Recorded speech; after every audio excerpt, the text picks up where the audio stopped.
से जुड़ी, सियासत से जुड़ी महत्वपूर्ण जानकारी भी आपको हम बताते हैं। किस तरह से बांग्लादेश में इस वक्त जो है तमाम तरह की अटकलें देखने को मिल रही हैं। आपको बताएं कि बांग्लादेश में जो खास तौर से वहां पर भारत विरोधी नारे लगाए जाते हैं, क्योंकि हाल ही में जो है वो चुनाव भी वहां पर होने हैं। और इसी को लेकर बताइए आपको, बांग्लादेश में भारत विरोधी भावना बढ़ी है। बांग्लादेश में जब शेख हसीना की सत्ता थी तो भारत के साथ मैत्रीपूर्ण संबंध थे, लेकिन किसी दूसरी और पार्टी का सत्ता में आना भारत के लिए झटका हो सकता है। लेकिन अब बांग्लादेश में भारत विरोधी खालिदा जिया के बेटे तारिक रहमान की वापसी हो रही है। तारिक रहमान 17 साल बांग्लादेश लौट रहे हैं। बताएं आपको, 17 साल के बाद बांग्लादेश लौट रहे हैं और फरवरी में होने वाले आम चुनाव में अगर बीएनपी सत्ता में आती है और तारिक रहमान प्रधानमंत्री बनते हैं तो भी भारत और बांग्लादेश के बीच रिश्ते सुधरने की गुंजाइश नहीं है।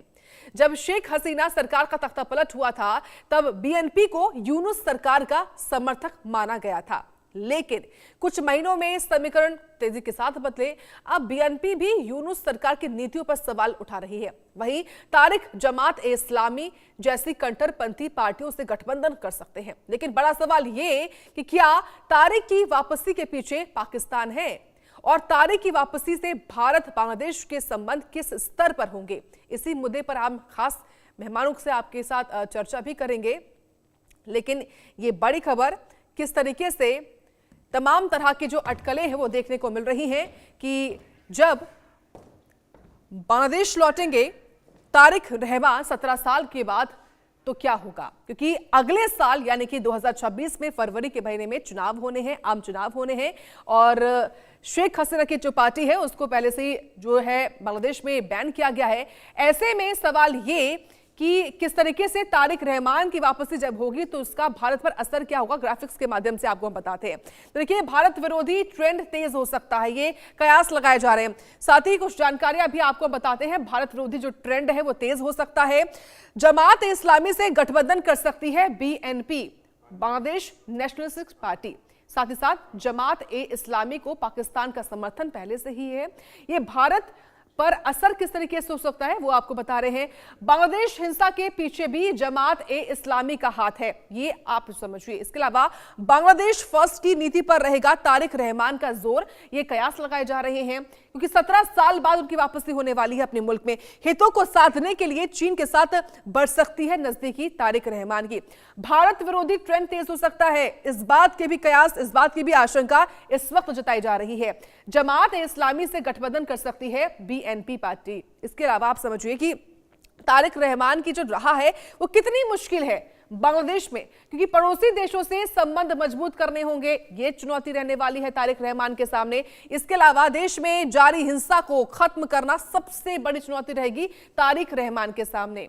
तो देखिए, जमात-ए-इस्लामी की दखलंदाजी खत्म कर पाएंगे क्या, ये बड़ा सवाल इस वक्त बना हुआ है तारिक रहमान के सामने। अपने देश पहुंचकर पार्टी के बड़े नेताओं से तालमेल बैठाना क्या सबसे बड़ी चुनौती होगी, ये अपने आप में सबसे बड़ा सवाल जो है वो इस वक्त जताया जा रहा है।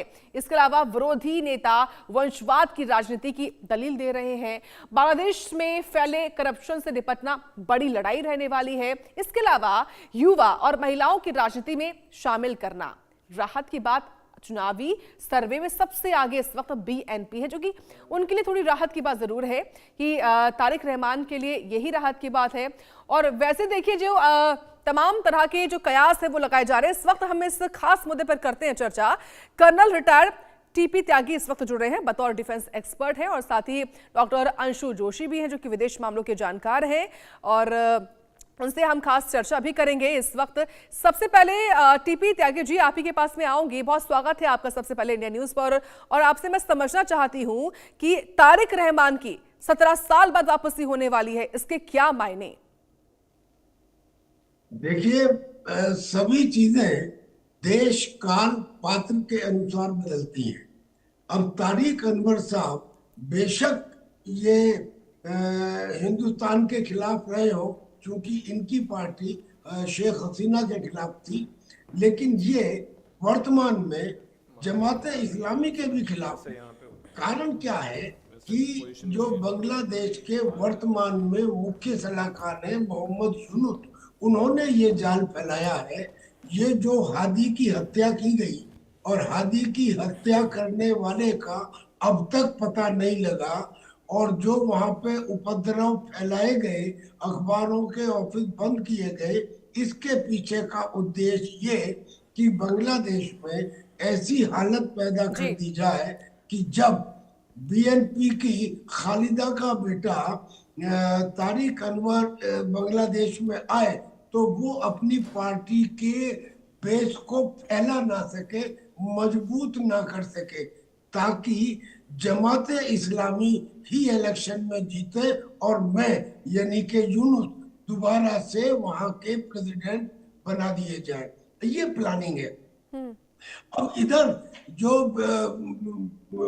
अवामी लीग है, अवामी लीग ने ये इंटरनल समझौता जानकारी के मुताबिक किया है कि हमारे ऊपर तो प्रतिबंध लगा दिया गया है, लेकिन हम बीएनपी यानी कि बांग्लादेश नेशनलिस्ट पार्टी, हम हमारे वोट हम उन्हें ट्रांसफर करने की कोशिश करेंगे।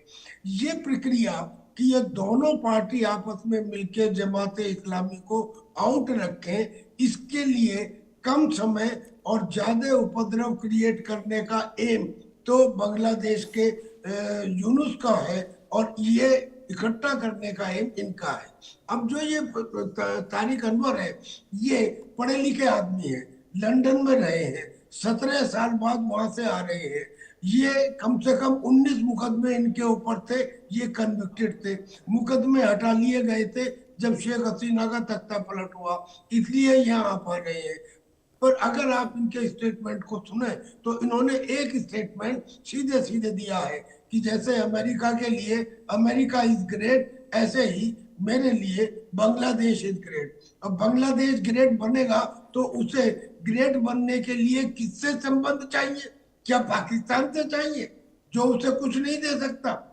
डूबने वाले को हमने जब दिया साहिल से हाथ, वो हमें भी डूबने का मशवरा देने लगे। तो पाकिस्तान से संबंध में उसको कुछ मिलने वाला नहीं है। Bangladesh will not become great, so he is likely to shift towards India provided he gets elected. और हिंदुस्तान के लिए भी ऐसे समय में प्रोएक्टिव एक्शन लेना ताकि बीएनपी के साथ एक अच्छा संबंध रहे आवश्यक है, क्योंकि बांग्लादेश और पाकिस्तान ने आपस में एक समझौता कर लिया है और वो समझौता अभी तक तो नॉर्मल होता था, कॉमर्शियल का, ट्रेड का, पीपल टू पीपल कॉन्टेक्ट का, एनर्जी का। अब ये समझौता हुआ है मिलिट्री पे, और ये समझौते में ये है कि हम एक जॉइंट मैकेनिज्म बनाएंगे और एक एमओयू भी तैयार कर लिया गया है और कहा गया है कि इलेक्शंस के तुरंत बाद इस एक्ट को, इस पैक्ट को सामने रख दिया जाएगा। तो ऐसे समय में, अच्छा इतना ही नहीं, इससे पहले पाकिस्तान के डिप्टी प्राइम मिनिस्टर डार ने ये कहा कि अब हमें सार्क को छोड़ देना चाहिए, यानी कि south Asian association for regional cooperation, उसे छोड़ के चाइना, बांग्लादेश, पाकिस्तान। बिल्कुल, बहुत महत्वपूर्ण बात आप कह रहे हैं टीपी त्यागी जी। मैं आऊंगी आपके पास। इस वक्त डॉक्टर अंशु जोशी भी जुड़ी हुई हैं। डॉक्टर अंशु जोशी जी, स्वागत है आपका। और आप कितना सहमत है टीपी त्यागी की बात से? और सवाल मेरा आपसे यही होगा कि 17 साल बाद वापसी कर रहे हैं तारिक रहमान, इसका असर भारत पर क्या रहेगा और खास तौर से उनके लिए, उनके मुल्क में क्या चुनौती रहने वाली है? अंशु जी। बिल्कुल, तारिक रहमान इस वक्त एक्टिंग चेयरपर्सन है बांग्लादेश नेशनलिस्ट पार्टी की, और बांग्लादेश नेशनलिस्ट पार्टी यानी बीएनपी को हम जानते हैं कि खालिदा जिया उनका फेस रही है इस पार्टी का। उनके पति जियाउर रहमान जो राष्ट्रपति थे, उन्होंने 1978 में इस पार्टी की स्थापना की थी और अवामी लीग को कड़ी चुनौती इस पार्टी ने हमेशा से दी। 2 बार खालिदा जिया का हम प्रधानमंत्रित्व काल भी देखते हैं, एक बार 91 से 96 तक देखते हैं और फिर 2001 से 2006 तक देखते हैं। हम ये भी समझें कि अवामी लीग की जब सरकार थी तो तब इस पार्टी को बहुत संकटों का सामना करना पड़ा। इनमें आपस में हमेशा, हम 2 पार्टियां यहाँ की प्रमुख रही हैं, तो इनमें हमेशा एक प्रकार की का फ्रिक्शन हमने देखा। और इसमें खालिदा जिया को अलग अलग आरोपों में 17 साल की जेल हुई थी, भ्रष्टाचार के इन पे चार्जेस लगे हुए थे।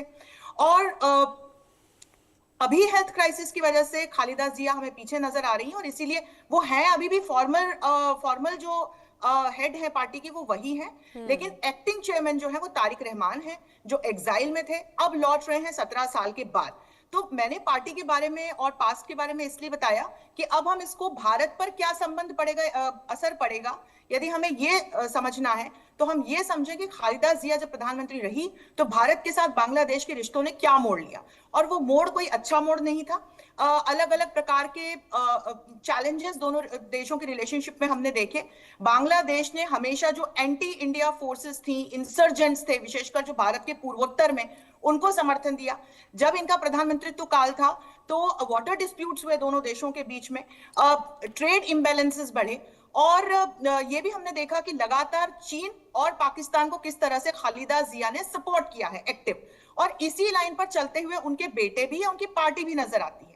तो यदि वे आगे को चुनाव जीतते हैं और सत्ता में आते हैं, ये पार्टी यदि सत्ता में आती है, तो भारत के प्रति कोई मुझे बहुत सकारात्मक डेवलपमेंट होता हुआ नहीं नजर आएगा। लेकिन सबसे बड़ा यक्ष प्रश्न हमको ये पूछना चाहिए कि क्या बांग्लादेश में जो चुनाव होने हैं वो समय पर चुनाव हो जाएंगे, क्योंकि जो वर्तमान अंतरिम सरकार है, मोहम्मद यूनुस अपने पर्सनल पॉलिटिकल एम्बिशंस को लेकर के जिहादी शक्तियों के साथ, जमाते इस्लामी जैसी शक्तियों के साथ, पाकिस्तान की आईएसआई के सपोर्ट से जम के गद्दी पर बैठ गए हैं, और जिस तरह का एंटी इंडिया नैरेटिव वो फैला रहे हैं, ब्रॉडर बांग्लादेश के नक्शे वो पाकिस्तान के मिलिट्री जनरल को सौंप रहे हैं, वो मुझे नहीं लगता है कि इतनी आसानी से चुनाव होने देंगे। क्योंकि जिस तरह से भी आंतरिक चुनौतियों का सामना बांग्लादेश को करना पड़ रहा है, मोहम्मद यूनुस भी बहुत अच्छे से जानते हैं कि यदि चुनाव में जाते हैं, क्योंकि वो कभी इस प्रकार से ऑन ग्राउंड लीडर रहे नहीं है, वो तो एक नोबेल लॉरेट इकोनॉमिस्ट थे,